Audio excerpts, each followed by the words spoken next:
नमस्कार, आप सभी का बहुत बहुत स्वागत है दोस्तों। यदि आप घर बनाते समय पैसा बचाना चाहते हैं और इसके साथ साथ चाहते हैं कि भाई किसी भी तरीके की तोड़ फोड़ करके आपको अपना पैसा बर्बाद ना करना पड़े, तो इस वीडियो में आप लास्ट तक बने रहिएगा। हम आपको 10 ऐसी चीज़ें दिखाएंगे जो कि घर बनाने के साथ साथ आपका पैसा बर्बाद करती हैं। तो चलिए एक एक करके फुल इन्फॉर्मेशन आपसे शेयर करते हैं।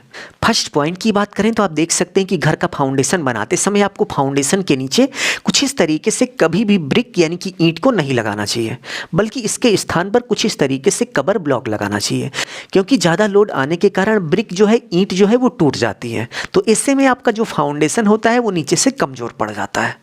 तो फाउंडेशन बनाते समय आपको कवर ब्लॉक के रूप में कभी भी इस तरीके से ईंट का उपयोग नहीं करना है, बल्कि आपको कुछ इस तरीके से कवर ब्लॉक लगाना है, जिससे आपका जो घर का फाउंडेशन हो वो पर्याप्त मजबूत हो। और फाउंडेशन बनाते समय किसी भी तरह की लापरवाही आपको नहीं करनी चाहिए, क्योंकि घर का पूरा जो भार होता है वो फाउंडेशन पर आता है, और फाउंडेशन यदि आप कमज़ोर बनाएंगे तो आपका पूरा घर कमज़ोर पड़ जाएगा।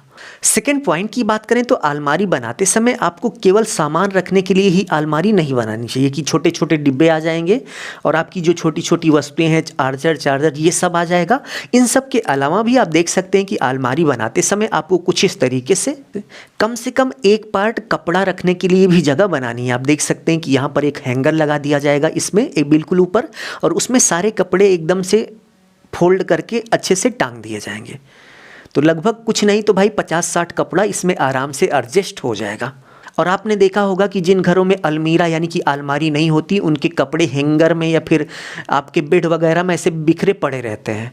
तो यदि आप इस तरीके से अलमारी बना लोगे भाई साहब, तो आपका जो कपड़ा होगा वो व्यवस्थित रहेगा और रूम में कम वस्तुएं दिखेंगी, तो आपका रूम भी बड़ा दिखेगा और अच्छा दिखेगा। नेक्स्ट पॉइंट की बात करें तो आप देख सकते हैं कि यदि आप लकड़ी या फिर कैबिनेट की अलमारी बनवाते हैं तो उसमें कभी कभी क्या होता है कि कैबिनेट टूट फूट जाता है, उसमें कीलें अच्छे से चुभती नहीं हैं और उसका जो पल्ला है वो निकल जाता है। और वुड में यानी कि लकड़ी में सबसे बड़ी दिक्कत यही आती है कि दीवार में यदि सीलन आ गई तो आपकी सारी प्लाई खराब हो जाती है। तो ऐसी सिचुएशन आप देख सकते हैं कि यदि आपने इस तरीके से ग्रेनाइट की कटिंग करके अलमारी बनवा ली, ना तो इसमें सीलन आएगी और ना ही इसको कोई दीमक वगैरह खाएगा। तो ऐसे में आप अलमारी यदि बनाने की सोच रहे हैं तो इसी तरीके से ग्रेनाइट की कटिंग करके अलमारी बनवा लीजिएगा। और इसमें अभी आप देख सकते हैं कि खुला है, यदि आप इसमें पल्ला वगैरह लगाएंगे तो चाहे वुड का लगवा लीजिए या फिर कैबिनेट का लगवा लीजिए, लेकिन सबसे अच्छा कैबिनेट का पड़ेगा। कैबिनेट का पल्ला लगवा लीजिएगा बाहर से और पीछे पूरा आपका ग्रेनाइट रहेगा। तो प्रेजेंट टाइम में सबसे बेस्ट ऑप्शन यही है, ठीक है, और सबसे मजबूत भी और कम पैसे में बन जाएगा। यदि आप कैबिनेट या फिर वुड के साथ जाएंगे तो उसकी तुलना में ये सस्ता पड़ेगा।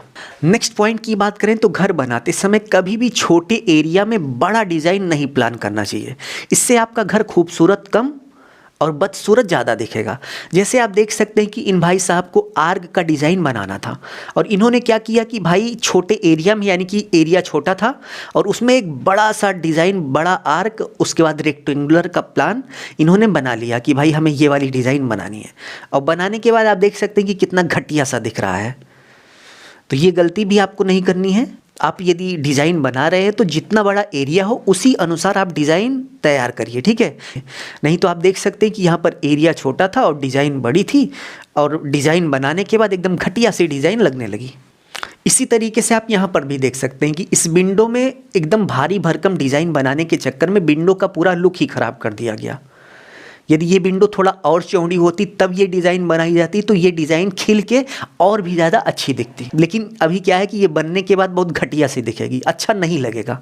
अभी भी आप देख सकते हैं कि विंडो के ऊपर जो आर्क बनता है इससे घर की खूबसूरती खिल जाती है। बट इस विंडो को आप देखिए कि भाई विंडो छोटी है, उस पर आप बड़ी सी डिज़ाइन बनवा दोगे तो अच्छा नहीं दिखेगा।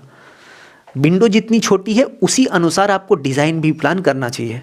नेक्स्ट पॉइंट की बात करें, यदि आपका किचन छोटा है तो उस सिचुएशन में आपको कॉर्नर वॉल माउंटेड, आप देख सकते हैं कि कॉर्नर पर लगा है और इसके साथ साथ दीवार में ही फिट हो गया। अब क्या है कि नीचे जगह बचेगी जिससे आपका बाथरूम बड़ा दिखेगा। नेक्स्ट पॉइंट की बात करें, यदि आप बाथरूम और इसके साथ साथ टॉयलेट रूम कंबाइंड बना रहे हैं तो दोनों को कुछ इस तरीके से पार्टीशन देकर आप अलग अलग कर सकते हैं। नहीं तो आपने देखा होगा कि बहुत सारे लोग बाथरूम और इसके साथ साथ टॉयलेट रूम एक करके ही बनवाते हैं, जिससे क्या होता है कि जब कोई बाथरूम का उपयोग करता है तो पूरा का पूरा टॉयलेट रूम और बाथरूम दोनों गीला हो जाता है। तो इसी तरीके से आपको बाथरूम और टॉयलेट रूम दोनों अलग अलग कर लेना है। नेक्स्ट पॉइंट की बात करें तो आप देख सकते हैं कि आपको बर्तन स्टैंड कुछ इस तरीके से सेट करना है। नीचे आप देख सकते हैं कि सिंक है, ऊपर बर्तन स्टैंड है। अब सिंक में बर्तन धुलने के बाद डायरेक्ट जो है स्टैंड में रख दिया जाएगा और बर्तन का जो पानी है वो सिंक में ही गिर पड़ेगा, क्योंकि नीचे सिंक दिया गया है। सिंक में बर्तन का पानी गिर पड़ेगा और आपको अतिरिक्त पोछा पाछी करने की ज़रूरत नहीं पड़ेगी। और इसके साथ साथ बर्तन धुलने के बाद आपको कहीं दूसरी जगह बर्तन रखने की भी ज़रूरत नहीं पड़ेगी। धुलिए और डायरेक्ट जो है स्टैंड पे लगा दीजिए। तो ये आइडिया बहुत बेस्ट है। किचन बना रहे हैं तो इसको ज़रूर फॉलो करिएगा। तो इस वीडियो में बस इतना ही। हमने आपको जो जो बातें बताई, यदि घर बनाते समय आप इसको फॉलो करते हैं तो आपका घर आपको बहुत ही ज़्यादा सुख देने वाला है। तो इस वीडियो में बस इतना ही। अपना ख्याल रखिए और अपने मम्मी पापा का अपने से भी ज़्यादा ख्याल रखिए। इसी भाव के साथ आप सभी से विदा लेते हैं। धन्यवाद।